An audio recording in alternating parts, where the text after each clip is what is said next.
राधे राधे। आपको पता ही है, जैसे हमने मुंबई का जूस लोड करके लाया था जम्मू से, अपनी शुरुआत और ये अभी नासिक पहुंचने वाले, थोड़ा ही पीछे रह गए। तो मॉर्निंग हो चुकी है मुझे यहाँ पे नासिक से थोड़ा पीछे तो चलते हैं। यहाँ पे देखो कैंटर वाले भाई सभी भाई रोक रहे थे, फिर उनके पास मैं रुक गया क्योंकि अपना कच्चा माल नहीं था तो अपने पास टाइम था। उनके पास रुकने के बाद बातचीत करने के बाद फिर से आगे मैं चल पड़ा। उसको लाइटें देखो कितनी प्यारी है। फिर हम पहुँच गए नासिक में। यहाँ पे देखो टोल रह गया 1 किलोमीटर 1200 का टोल करता है, इसलिए मैं टोल नहीं कटाया क्योंकि टोल के आगे 1 किलोमीटर लोकेशन थी। मैंने यही खड़ी कर दी क्योंकि गाड़ी पीछे भी खाली हो सकती थी आगे भी।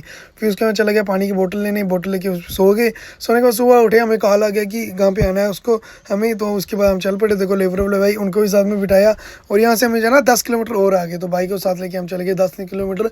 मैं रोड से के अंदर जाना था, उसको हम पहुँच गए यहाँ पे वो पार शटर, वहाँ पे गाड़ी होगी खाली। उसके बाद धीरे धीरे हम जगह देख रहे हैं। फिर मैंने शर्मा भाई को बोला यार आ जाओ, गाड़ी पीछे लगाई, तरपाला वगैरह खो दिया, फट्टे हटा दिए, माल यहाँ पे खाली होना स्टार्ट हो गया। उसके बाद 100 का नोट लेके चले गया मैं पानी लेने, बहुत ज़्यादा प्यास लग रही थी। फिर अपने पास टाइम था ना, अपने पास यूरिया 2-3 लीटर बच गया था, तो मैंने सोचा तब तक वो डाल देता हूँ एंड गाड़ी की साफ सफाई कर लेते हैं। फिर माल सारा अनलोड हो गया, हमने तरपाल डाल दिया, वापस से जाला मार के रस्सा कर दिया अच्छे से पैक, क्योंकि हमें अब मुंबई के लिए निकलना है। उसके बाद मैं चला यहाँ पे खाने का आर्डर देने, बाहर खाना लेने। तब तक शर्मा भाई यहाँ पे किराए पर पकड़ेंगे। उसका किराया मिल गया, बिल्टी मिल गई, उसको गाड़ी निकाल रहे धीरे धीरे बाहर, और जगह थी नहीं मोड़ने की तो धीरे धीरे रिवर्स ही लाने पड़ रहे हैं। बार मेन रोड में पूरा जाम लगा होता तो टाइम लग गया। उसके बाद पहुँच के बाहर वो देखो वो ऊपर से मेन रोड जा रही है, इसके ऊपर फ्लाईओवर के ऊपर आपको रोड दिख रही है ना, हमें घूम घूम के इसके ऊपर चढ़ना। तो वहीं ऊपर भी आगे, ऊपर ब्रिज का काम चल रहा था। उसके आगे पड़ गया हमें अंधेरा। यहाँ पे ढाबे में खड़ी की क्योंकि नो एंट्री का वेट किया। नो एंट्री ऐसे खोली तो उसके बाद निकल के हम आगे, और आगे देखो टोल का जाम हल्का हल्का लगा है, लेकिन नो एंट्री का आगे जाम बहुत ज़्यादा लगा था। फिर यहाँ पे पिका टेम्पो वाले भाई उन्होंने पहचान लिया, उनसे भी हाई हेलो किया।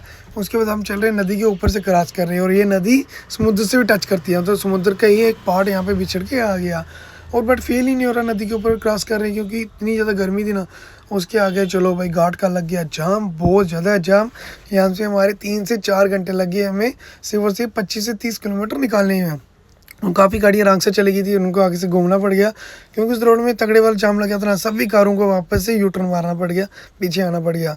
तो वही मैं देख रहा था, मैं यार पहले रांग से चढ़ते उनको आना पड़ गया पीछे, उसके अपनी साइड से कारें आगे वापस से हम चल रहे धीरे धीरे। लोकेशन लगाई हुई है और बाहर सामने देखो बोर्ड। उसके बाद चलते चलते हम यहाँ पे देख रहे हो हमारा जाम खत्म हो गया, बट सामने वाली गाड़ी का अभी भी जाम मिल रहा है क्योंकि पहले हम चढ़ाई चढ़ रहे थे, अब हम डाउन में उतर रहे हैं, बट सामने वाली गाड़ी चढ़ाई चढ़ रही है तो उनका जाम मिल रहा है। जाम वाला एरिया सारा कर दिया हमने जैसे तैसे क्रॉस। फिर हम पहुँच गए गाँव वाले एरिया में, थोड़ा सिंगल रूट में। यहाँ पे हमें खाने को कुछ नहीं मिला। फिर गाड़ी यहाँ पे पार कर दी हमने। तो रात को बनाया हमने 2 बजे रात को मैगी बनाया। मैगी बना के फिर यहाँ पे करेंगे गाड़ी खाली, उसके आधी होगी कहीं और खाली। तो फुल ब्लॉग आपको मिलेगा यूट्यूब में। तब तक के लिए राधे राधे, बाय बाय।